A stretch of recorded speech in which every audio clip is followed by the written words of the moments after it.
Hi friends, hopefully all is well. Our plan for the video today is that we're going to take a look at pages 14 and 15 in your note packet, so make sure you have that before we get started. And we're going to do a little bit of math review first, and then we're going to figure out how are we going to use that information when we're talking about physics. So here we go. So the first thing we're going to do is we're going to talk about right triangles. Who doesn't love a right triangle? Am I right? Okay. So here is a nice right triangle, and I'm going to put the little box in the corner to tell you that it is a right triangle. And if this is the angle that we're talking about, excuse me, it wants us to designate the opposite, adjacent, and hypotenuse sides of this triangle as compared to there.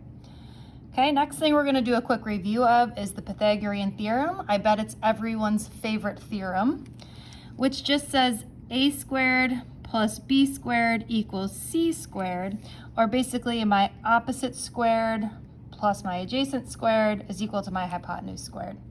Okay, so the trig functions that you're going to need for this particular class are we going to need is sine. I'm sure you remember that sine is opposite over hypotenuse. Cosine is adjacent over hypotenuse.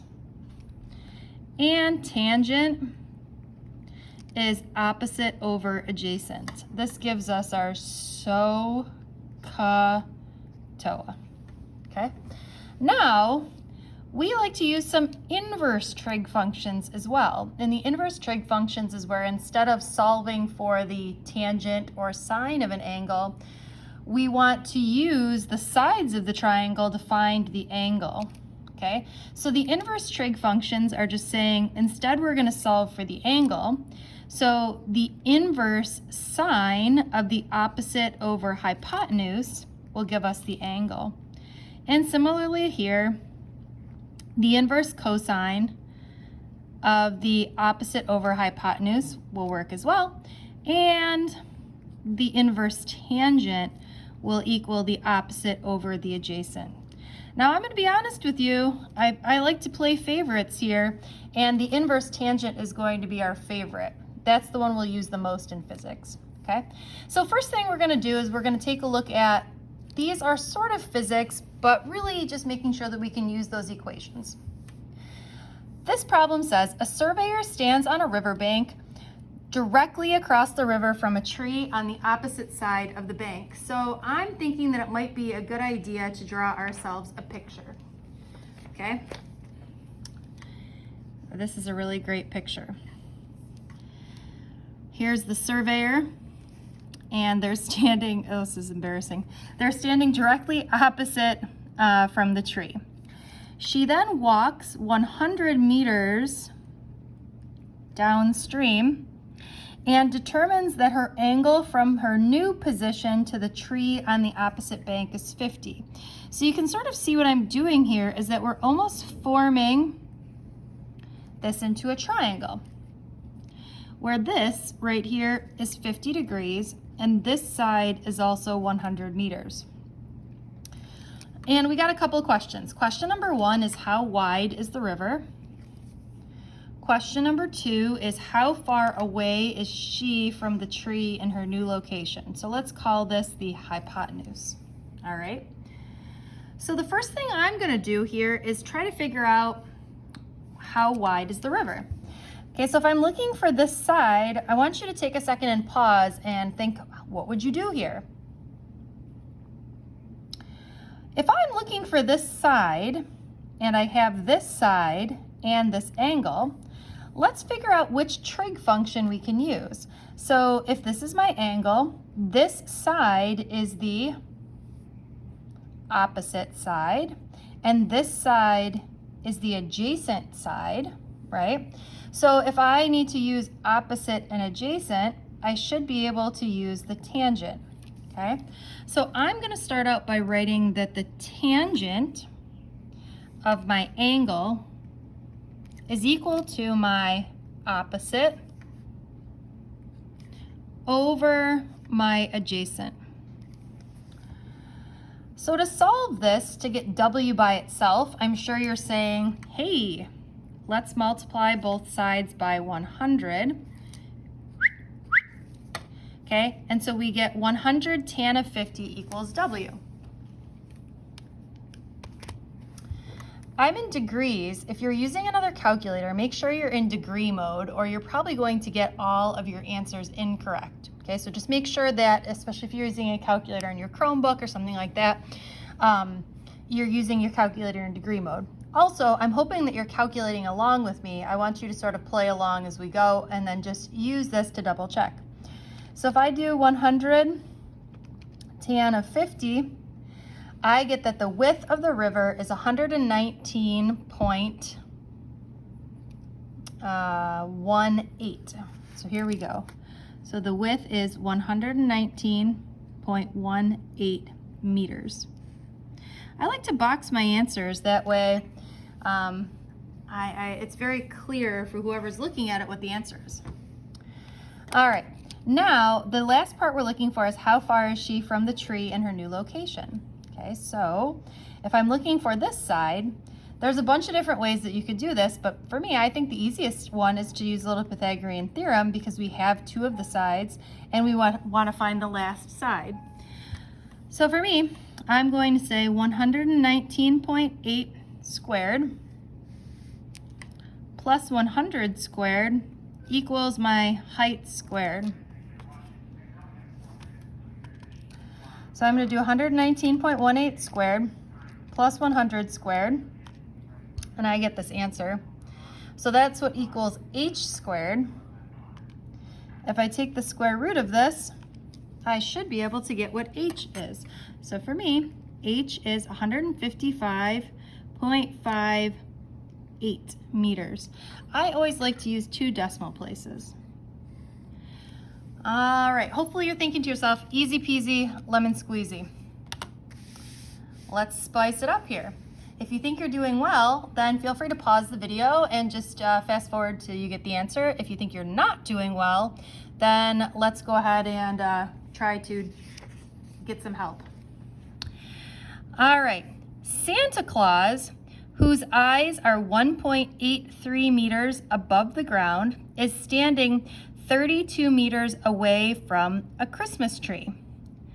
Santa's line of sight with the Christmas tree top makes an angle of 20 degrees above the horizontal. How tall is the Christmas tree? All right, so let's go ahead and draw ourselves a picture. Art is really my strength, I'm telling you. Okay, so here's my Christmas tree. Here's Santa. We'll give him a little hat. Totally looks like Santa now. All right, so his eyes are 1.83 meters, which means he's like, 6 feet tall maybe. Above the ground is standing 32 meters away. Santa's line of sight with the Christmas tree makes an angle of 20 degrees above the horizontal.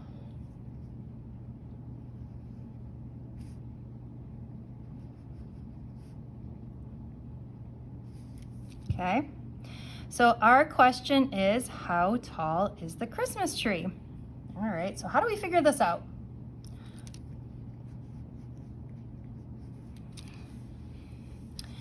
Well, I don't know about you, but I'm thinking that there's another triangle in there, right?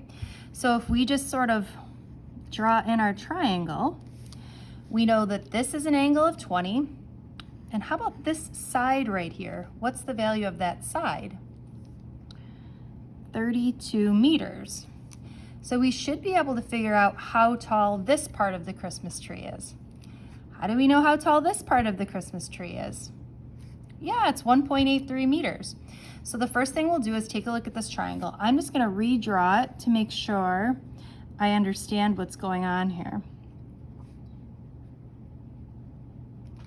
All right, now what sides of the Christmas tree do I have compared to, or excuse me, what sides of the triangle do I have? Here's 20 degrees. I have the opposite, and I have the hypotenuse. So which trig function am I going to use? Ding, ding, ding, ding, ding. So if I use that the tangent of 20 equals my opposite, which is my unknown, divided by my adjacent, I should be good. All right, now I'm going to multiply by both sides by 32 to get it out of the denominator. And so I should be able to take 32 tangent of 20 to get this part of the height. 32 tangent of 20. Okay, so this part is 11.65 plus 1.83 plus 1.83, because that's the height of Santa. I find that the total height of the Christmas tree is 13.48 meters, which, if we multiply that by 3, it's about a 40-foot Christmas tree. That's a pretty dang tall tree. All right. So you might be saying to yourself, wow, this math review was super great, Mrs. McBride. I really appreciate it. What the hell does this have to do with physics? Okay. What this has to do with physics is the following.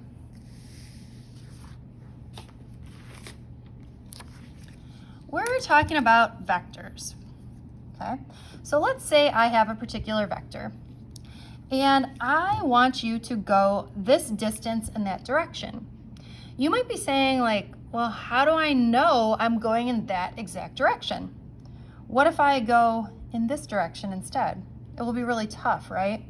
What if I go in this direction? Okay, it seems like this and this are not that far off. So what we can do is, instead trying to go off in this direction, it would be nice if we could break this vector into pieces that went north, east, south, and west. Okay, so instead of having that, if I could really break this vector into 2 pieces, sort of like this, okay, it would be great, because instead of trying to go off in this direction, it seems like it would be much easier to walk in this direction. This is straight east for a certain distance, and this is straight north for a certain distance. It's easier to do that, the orange, than it is to do the green. Okay, what these orange pieces are called components. They are components of the vector. They are going to add together. See how I've got my vectors placed tip to tail? And you see how I'm going in the same direction. The green is the shortcut. The orange is, what's the opposite of shortcut? Long cut. There we go. The orange is the long cut. Okay, so instead of going the green, you could also get there in the same way by moving the orange. These orange are the components, and sometimes it's easier to deal with components than it is with actual vectors. Now, if you notice, this looks a lot like a right triangle, which is why we've just spent the past 12 minutes talking about right triangles, is because to find the components, we're going to use a lot of the same math skills as we do when we're talking about vectors. Okay, we're talking about right triangles. So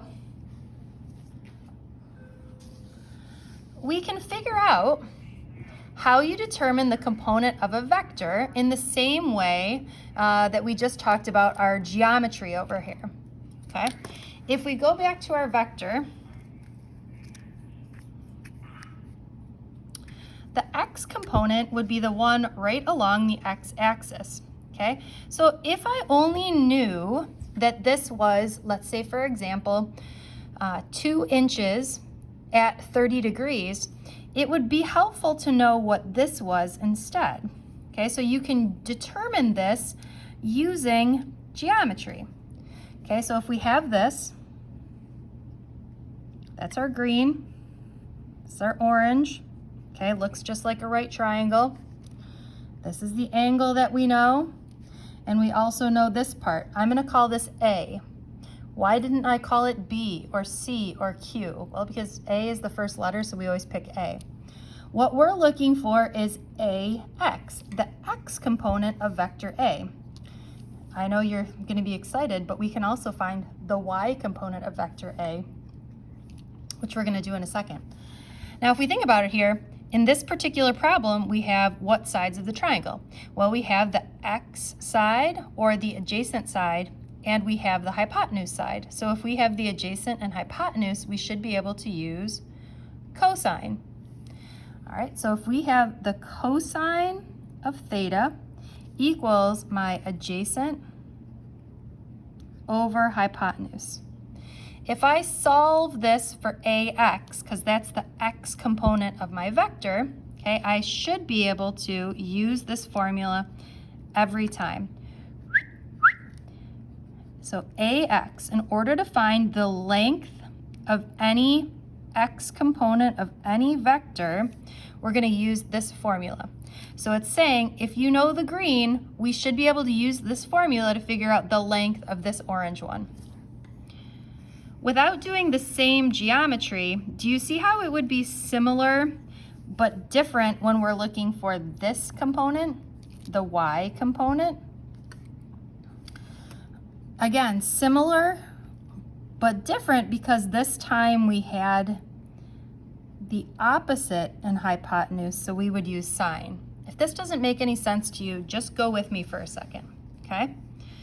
Now, sometimes we have just the components of the vector and we want to find the hypotenuse, okay, or the resultant. So if we just have the components, how do we find the angle? Okay, so if we just have the adjacent and opposite sides, we can use this equation to find the tangent, okay, or using the tangent to find the angle. Go with me, I promise this is going to make sense. All right, and last but not least,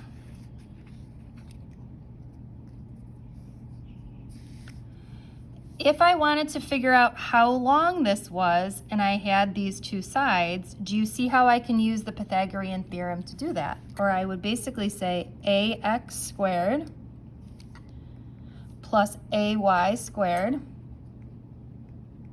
equals a squared, right? Sure. Okay, flipping the page. Here we go. Let's do a quick recap of formulas. Why? Just because. Okay, this will be good because you'll have them on this page, so when we go to answer these questions, we should be in business. All right. So ax, to find the x component of any vector, we use a cosine theta. Ay, to find the y component of any vector, we use this formula. To find the angle, we use the tan inverse of ay over ay over ax. And we use the Pythagorean theorem to figure out what we're looking for. Right now, these formulas are your life. These are the only formulas that we're going to need and the only ones that we're going to be using.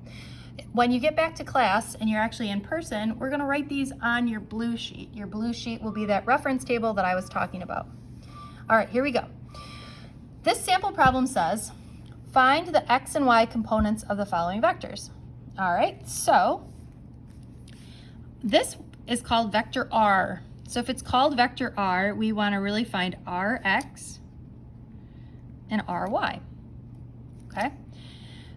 Anytime we want to find the x component, we use a cosine of theta. A is the magnitude or the hypotenuse or the resultant length. Theta is the angle. Okay. Anytime we want to find the y component, we use a sine theta. A is the magnitude or the hypotenuse or the length. Sine theta. Okay, so let's calculate and then we'll ask ourselves, does this seem right? All right, so 175 cosine of 95. I get negative 15.3. Okay, just keep that in your mind for a second. We'll talk about it in just a second if that makes sense. The y component is 175 sine of 95. okay, which is 174.33. All right, does this make sense? If I were to draw a coordinate axes, and this is 0 degrees, and this is 90 degrees, 95 is pretty darn close to this one, right? Well, let's use my smaller vector. Okay, so if this is 90 degrees, oh gosh, let's use my even smallest vector. Okay, if this is 90 degrees, then this is 95 maybe, all right? So if this is the hypotenuse of my triangle, how could I draw in my, let me just draw this. So if this is my vector here at 95, what would the sides of the triangle look like? Well, maybe they would look like an itty bitty one this way and a really long one this way, right? Do you see how this now makes a right triangle? So the itty bitty one, this points in the negative x direction. Negative x component, small. Really big y component. Really big y component. So does it make sense that this is negative? Well, yes, it does, based on what the angle is. Okay, let's do a little prediction here. If I'm talking about the next vector I have is 25 meters per second at negative 78 degrees. Okay, oh geez, where is negative 78 degrees? Well, if this is 0, this would be negative 9. It would be helpful if that was on camera, sorry. If this is 0, this would be negative 90. So I would say, I don't know, maybe negative 78 is something like this. Okay, so what would those components look like? Well, I would have a positive x component and a negative y component, right? So that's what we're expecting. Let's see if that's what actually happens. So we've got Vx, Vy. So we've got 25 cosine of negative 78. And again, we're predicting that this will be positive, and 25 sine of negative 78. All right, we're in business. Here we go. 25 cosine of negative 78. And I get 5.2.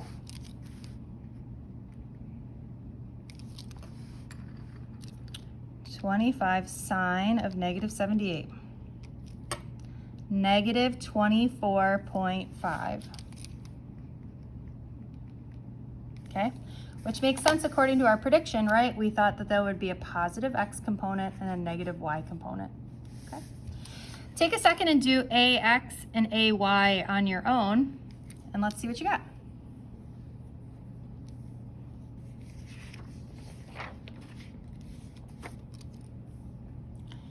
Did you get negative 1.93 and 1.115 as your answers?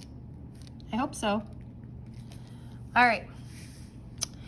We're gonna do these 3 more practice problems, and then for the rest of the day, you are going to take a look at a Google form that's going to test you on some more of these things, just to make sure that you understand components.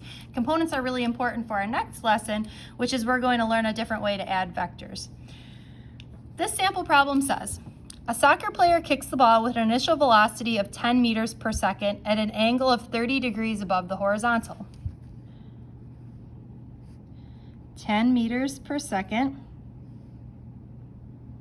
at an angle of 30 degrees above the horizontal. We want to know the magnitude of the horizontal component of the ball's initial velocity. So the horizontal component, that's really looking for AX. We know how to find AX because AX is always equal to A cosine of theta. So in this case, it would be 10 cosine of 30.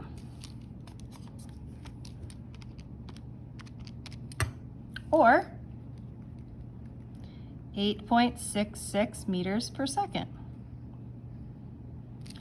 Please try the next 2 on your own. If you need help, stay with me. If you don't need help, go for it. A golf ball is hit with an initial velocity of 15 meters per second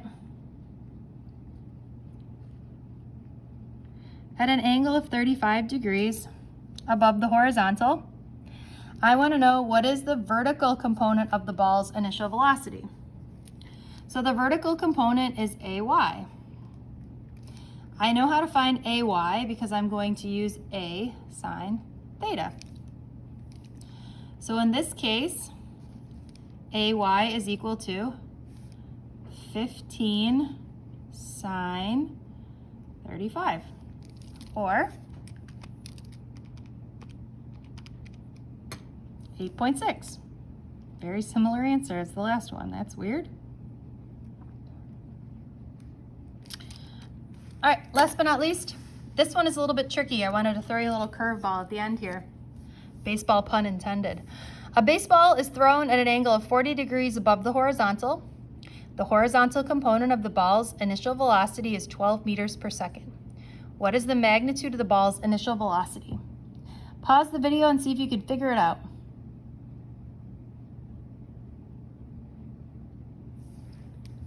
All right, the correct answer is 15.66 meters per second.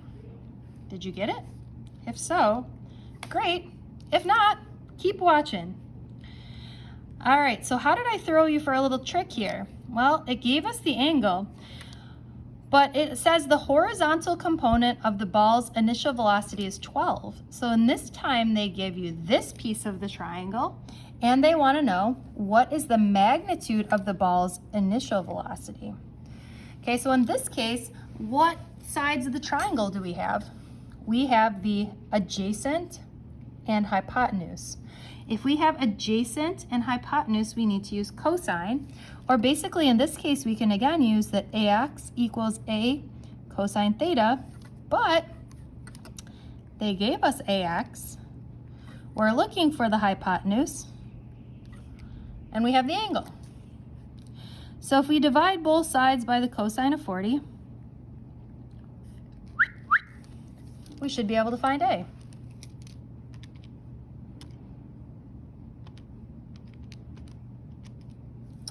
And we get 15.66. All right, friends. Hope you learned a lot. Bye-bye.